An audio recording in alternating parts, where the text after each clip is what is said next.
Etika ng interpreter.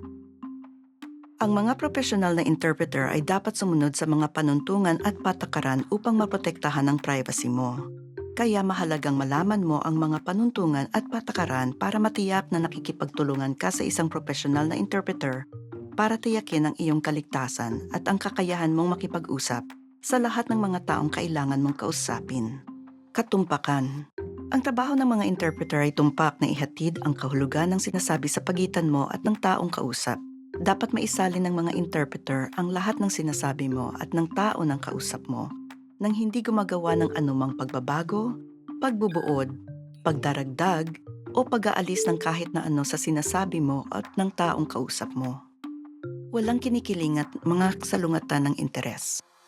Dapat walang pinapanigan ng mga interpreter o hindi nila dapat subukang tulungan ng isang tao ng higit pa sa iba. Hindi sila dapat makipag-aibigan sa iyo o sa inyong pamilya. Hindi hinahayaan ng mga interpreter ang kanilang mga saloobin o iniisip at damdamin na makakasagabal sa kanilang trabaho. Dapat walang dahilan ng mga interpreter na makakapigil sa pagiging patas, katulad ng pera o personal na koneksyon. Pagiging confidential. Kung pribado kang nakikipag-usap at may interpreter na tumutulong, lahat ng sinasabi mo ay sikreto. May mga panuntungan ng mga interpreter na nagsasaad na hindi nila maaaring sabihin sa kahit sino ang pinag-uusapan ninyo. Mananatiling pribado ang inyong pag-uusap. Mga limitasyon ng pagsasagawa.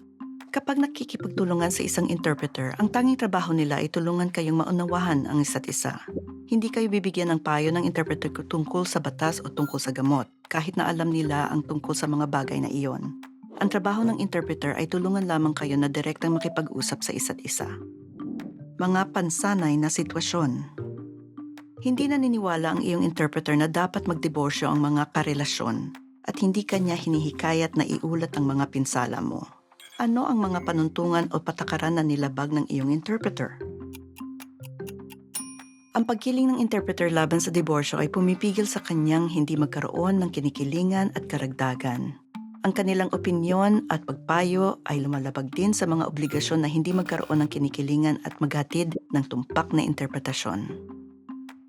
Pumunta ka sa ospital dahil may pinsala ka at nakipag-usap ka sa iyong doktor sa pamamagitan ng interpreter. Umuwi ang interpreter at sinabi sa kanilang partner na nakita ka niya sa ospital at napinsala ka. Anong panuntungan o patakaran ang nilabag ng interpreter? Hindi maaaring sabihin ng interpreter kahit sino man na nakita ka niya o hindi sila maaaring magbigay ng anumang impormasyon sa kanilang natutunan habang nag-i-interpret siya para sa iyo at sa iyong doktor. Gumagamit ang doktor mo ng interpreter upang talakayin ang gamot mo. Sinabi mo sa iyong doktor na nagkakaroon ka ng mga problema sa allergy dahil sa amag sa apartment. Sinabi sa iyo ng interpreter na isa siyang broker ng real estate at matutulungan kanyang maghanap ng bagong matitirhan. Anong panuntungan o patakaran ang nilabag ng interpreter? Ang tanging trabaho ng interpreter ay mag-interpret. Hindi sila dapat magbigay ng payo o makipagtransaksyon ng negosyo o subukang makipag-usap sa iyo ng lampas sa pag-interpret para sa iyo at sa nagsasalita ng Ingles. Ipinapaliwanag ng iyong tagapagtaguyod ang iba't ibang uri ng tulong na makukuha mo at iniisa-isa niya ang listahan ng mga mapagkukunan ng tulong at impormasyon sa pakikipag-ugnayan. Sinabi lang ng interpreter mo, narito ang listahan ng mga lugar na makakatulong sa iyo. Alam mong mas marami ang sinabi ng iyong tagapagtaguyod.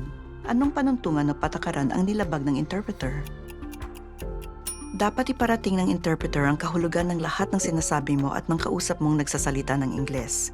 Hindi tupak na interpretasyon ang pagbubuod at isa itong paglabak ng mga pamantayan ng interpreter.